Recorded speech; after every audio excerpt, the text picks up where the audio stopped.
Hello and welcome to Ula Tea Leaf Readings. My name is Lenor and tonight I'm going to be reading your tea leaves.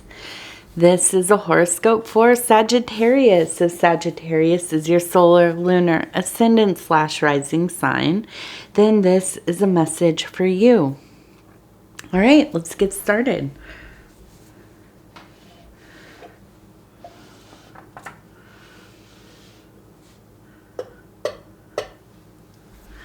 Okay,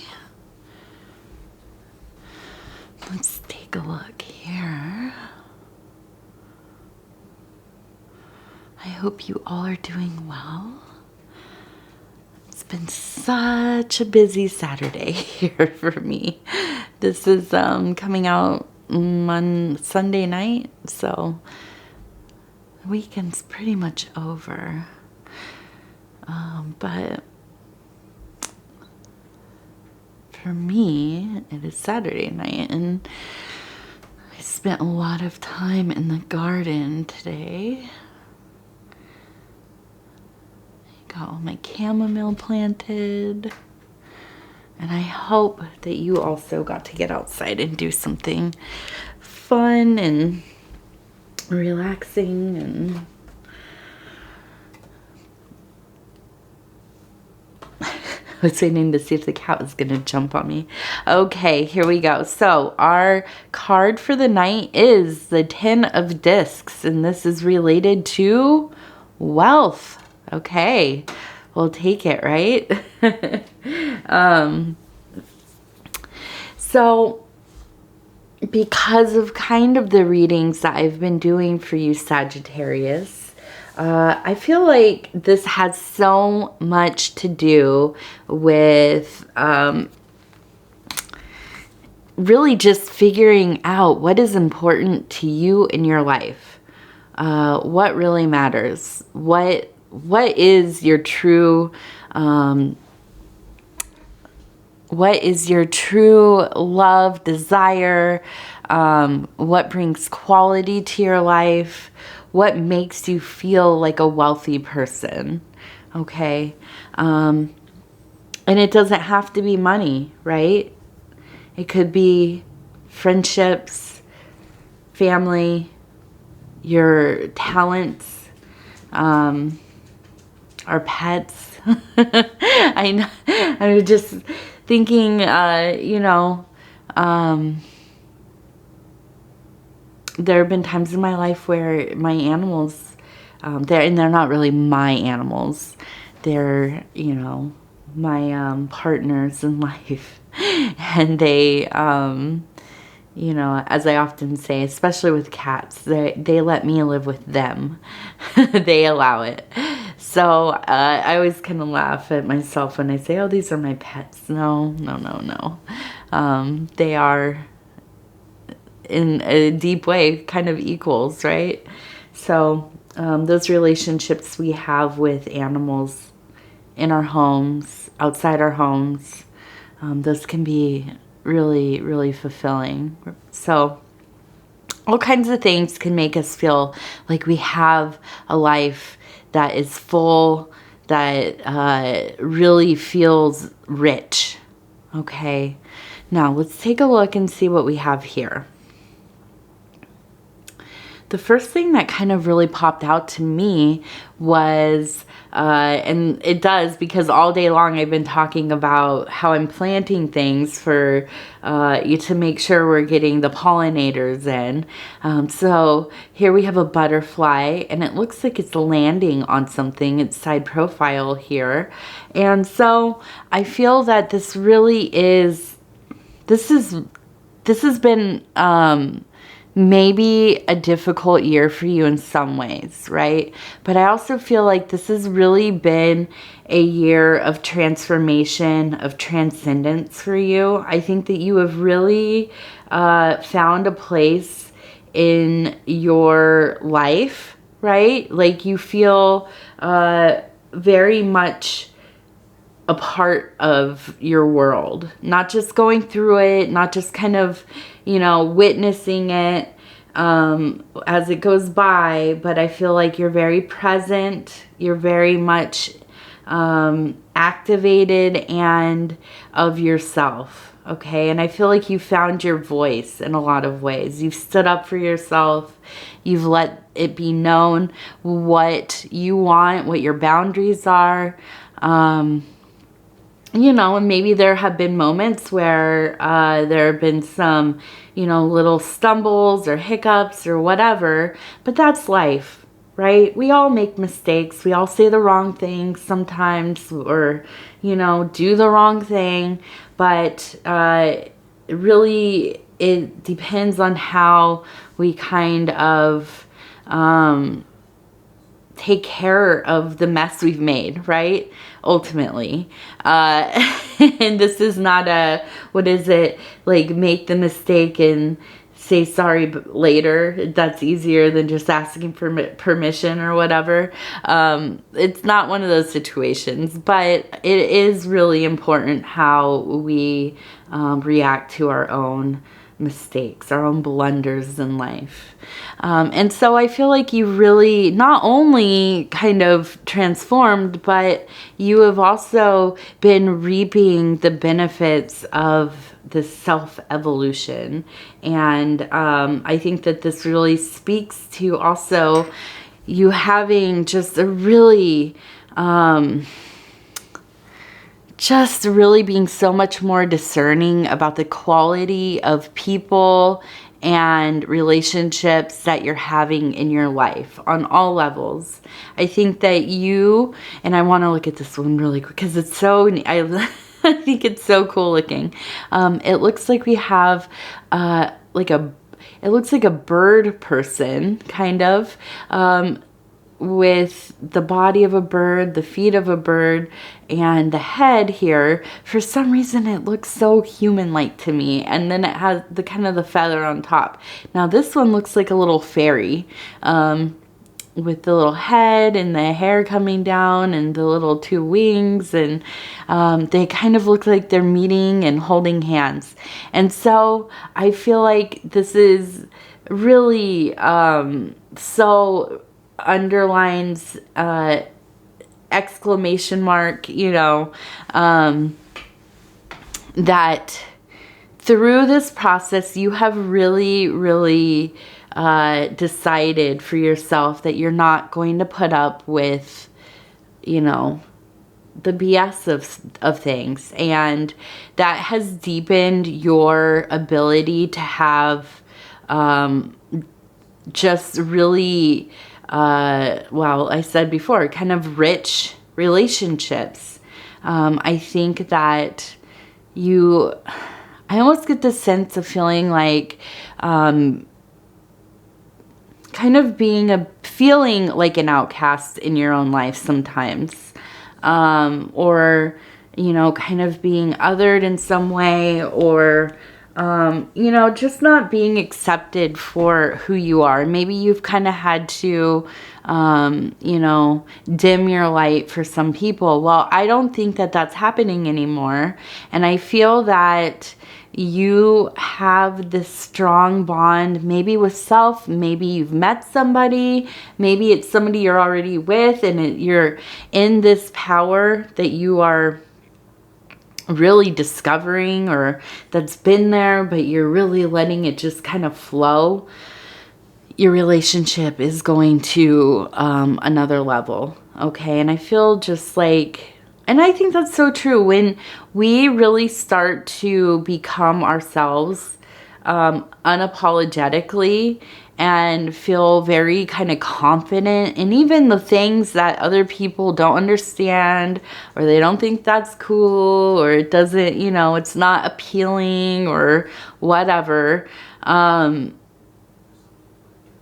we can be just what we are, be into what we're into, you know, our interests, whatever it is. For me, it's just like a lot of boring stuff for most people. I'm sure people just think I'm kind of a boring person, but it doesn't bother me. I'm okay with being like kind of a weirdo and a boring person, you know, because in being myself, I have found I don't have a lot of friends, you know, but I have deeper relationships with the people who are in my life. And I haven't always had that, you know. That's something that is pretty new to me. And so I feel like this is something kind of like what you're going through, and it feels really good. And I think that it feels nice to be seen, right? And heard, and kind of loved and coveted for who you are and what you are and what you're not and what you might be, you know, just all the different things. Let's see. Okay, so this one's kind of cool because it looks like just a tree on a hill, and then there's this little person. Sometimes these these formations and symbols that show up, I'm so amazed. I mean, I know part of it we kind of apply whatever that's called, where you like see faces and things, something, and parabolia. I don't know. I'm not gonna even try. I mean, I did try, but I don't know. But we look for patterns in everything in our experience, right? All of nature, everything that we look at, we're looking for things that our brain's like, okay, I know what that is, and then okay, I can identify that shape, or you know, the coloring, or what that sound is, or you know, what that smell. Our brain likes to categorize things. So, but sometimes there are just things that you're like, okay, that really that really looks like whatever the formation is. And here it really does look like a tree on a hill with this little guy, and he looks like he has a little hat on too. Let's see if we can get it. So, oh, it likes to go blurry, but anyways, yeah, right there you can kind of see he looks like he has a little hat. So and actually, I didn't even notice them. I was looking at the guy with the hat. So over here, there looks like there's another person. I almost like, I kind of get this, I get this like this scenario of kind of like being out in like a summery kind of, it's summery. It's like almost like an orchard or a field that has a tree kind of on the boundary line of the field, and it's maybe like an apple tree, something like a fruit tree. So it's not huge. It's not like an oak tree, but it's a smaller tree, and it's like going there to get shade, to rest, and kind of crossing paths with somebody that feels like maybe family, or a neighbor, somebody that it's a welcome kind of meeting, okay? And it just feels peaceful. And I almost wonder if it's like in, you know, your teenage years, when you're younger. If it seems like this to me, because it seems like the world feels really big, you know. Do you remember when the world felt so large and so limitless? And I don't know, just a feeling of warmth. Being hot though, but it's not like so hot that it's unbearable. But that's a weird thing about being young too, is that even you can handle the heat more. I grew up in a really hot climate, a place that had a hot climate in California, and the heat, I remember being out in the middle of summer all day long. It was super hot. And it, you know, it didn't really bother me that much. Now I just can't handle the heat. So maybe because you were younger, it wasn't so bad. But yeah, so I just feel like this peaceful place of kind of kinship, fellowship, finding a place of community and rest,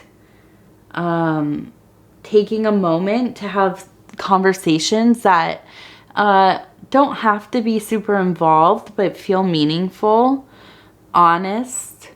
And that's, you know, that's another thing about being young. There's like less of the pretense of things, right? We just, you know, say kind of how we feel and what you're thinking. I feel like when you're younger, you can admit that you don't understand things as much, or somebody tells you something, you say, I don't know what that is. Well, as an adult, a lot of times we're like, oh, okay.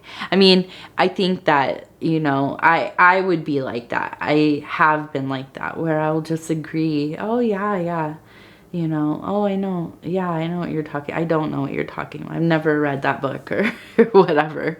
And I've had to practice being, you know, honest, that like, I have no idea what that is. You know, and I think that, you know, there's something that we lose as we get older, where, you know, we don't want to seem like we're unknowing or not kind of worldly or whatever. And so I just feel like this is kind of like it feels like just a snapshot of kind of a fleeting place, a fleeting crossing over of different feelings of youth. But I feel like in this transmutation that you are going through, there's a return of these qualities, and I feel like it's very rejuvenating for you. I feel that you are having a lot of impressions of feeling younger, you know, almost in some ways I have these things too. I think a lot about not just my past, but the impressions that I've had throughout my life. I like to kind of revisit these different things, and they feel like pools of emotion. Paired with kind of, you know, blurry visual kind of fragments, right? And sometimes it's interesting, you will meet somebody who is rather elderly, or maybe even going through maybe the initial phases of dementia, or, you know, something like akin to kind of a dementia. And I'll just say that I grew up, my grandmother lived with me, and she had Alzheimer's, and my parents were taking care of her. And so I watched kind of this process kind of unfold as a child, and have known other people throughout the years, you know, that have gone through these similar things. But there are these periods of time where, you know, that they're very, this kind of youthful, playful, naive, innocent kind of posture, persona kind of returns, you know, almost sometimes even talking like a child. Or being immersed kind of in a memory where, you know, they think that people around them are family members that they grew up with or whatever. And And so I feel like, and I'm not saying that this is what you're going through, but it reminds me of this, because these feelings that are returning to you, that maybe you haven't thought about for a long time, feel very vivid and almost just like returning to something, you know, swimming in it, you know, being very immersed in these impressions and feelings. And I think that, you know, that can be so useful if you are creating or growing, evolving. You know, I think it's in our nature to, like I said before, our mind wants to categorize things. And I think that it makes sense that when we start to feel, when we start to have different feelings, or you know, kind of new things come up, or old things that haven't been around in a while, we connect them to old memories. Even, you know, scents. You might smell something, it reminds you of your grandmother, or, you know, for me, it's like, you know, smelling chlorine reminds me of swimming all day and like running into the house with the AC on during the summer, and my hair smells like, you know, like chlorine and stuff, and you know, just running through the house and being told go outside and dry off first, and you know, these kinds of things. They're very vivid impressions and memories, and it's funny how it can be triggered by just a smell. And so, you know, I think you should write about this. I think that you should try to claim some of the things that feel close to your heart, some of the things that really make you feel beloved, enchanted, inspired, and make that a sanctuary for yourself. Return to that when you can. You know, write down the things that maybe initiate these feelings, and you know, almost like doing a ritual or ceremony. You know, use these things to align yourself in such a way that you're receptive to go back into these places of feeling. And yeah, I think that that's a worthy pursuit. I also want to mention we have this crab here. It is kind of in this emotional area going into the spiritual realm on the rim. I definitely think that this has to do with a Cancer person. I think that there is love here. I think that this is somebody that you can speak to about these kinds of things, and they understand. They have some, you know, deeper understanding of maybe some of the mysteries, some of the esoteria. And I think that, you know, kind of spending time with this person in conversation, you know, sharing some of the things that you are going through might be very beneficial to you. I think that they are not a judgmental person, very receptive. And I think that, you know, that's a good place to go, to have some kind of just somebody that feels safe to open yourself up to. But I don't mean necessarily, it might be romantic, I don't know. But it is definitely a friendship that is, like we talked about, of wealth and of quality. And, you know, makes your life feel heard and seen. Okay. So we also have, And I wanted to see, maybe it's already dried and fallen away, because they do that after a while. We have, oh, this candle, this illuminated candle. Oh no, don't take it. Sometimes the tea will come and take it away. Here's the candle and the flame that's now in the tea. There's definitely a feeling of illumination, and this is all involved with all of these kinds of things we're talking about.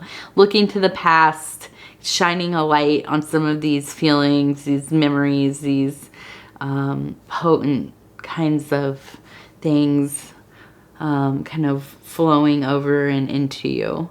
We also have an F. Okay, kind of a fancy looking F there. Might be a name, might be a word. Seems kind of important. Now, we also have what looks like, and we'll get this a little closer. Okay, maybe, there you go. So it looks kind of like a little angel, and then a smaller little angel over the top of a, it looks like maybe a pyramid kind of dwelling, maybe a home, temple or something.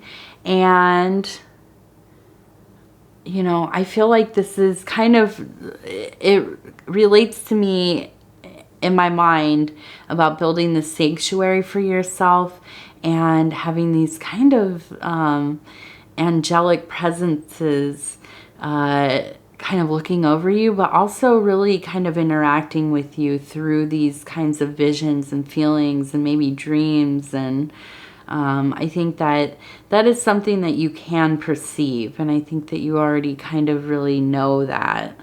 But I think having this, you know, doing this work and doing it with, you know, will and intent will make that even more apparent and relevant. Okay, now I want to look at this. I think that with all this stuff, okay, and I think a lot of it is really, it's,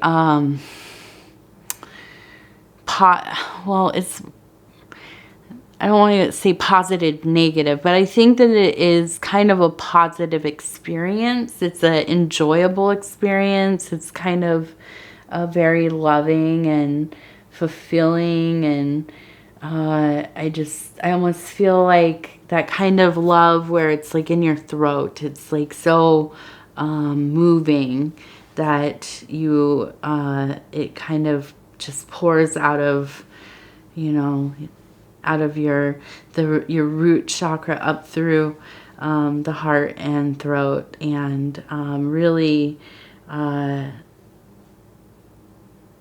just is almost overwhelming, but delightful, right? And we see the heart here with the wings. And it's funny, I've had a few, maybe, I guess, maybe two other, so a couple other symbols like this in readings lately where there's the heart with wings. So I really think that this is very much about that soul being just feeling very airy, alive, kind of floating on air, that kind of feeling. And I think kind of just rising above some of the more difficult emotionality that's been going on in previous weeks and readings that I have done for you. So I think that's our reading tonight, and I want to thank you so much for allowing me to do this reading for you. It's always such an honor. It really is. And I appreciate the time you spend with me. If you would be so kind as to like the video, it helps us get into the algorithm. And I say us because we are all working together to get this channel going. Really, I appreciate each and every one of you that has subscribed. But if you haven't, please think about doing so. You can hit that little bell when you're subscribing, and it will let you know when the next videos come out. Other than that, if you want to leave a comment, I read all of them. I appreciate all of them. I love, you know, I mean, who doesn't love receiving love? But, you know, just the encouragement, the kindness. I really love connecting with you guys and hearing your stories. So many people being so vulnerable and open, and sometimes with really tough stuff. And you know, I really just, it speaks to my heart. And you know, I'm reading it, and I thank you. So thank you. And thank you, Sagittarius. We'll talk in a couple of 7 days. 7 more days, and we'll have another Sagittarius video out. Thank you, thank you, thank you.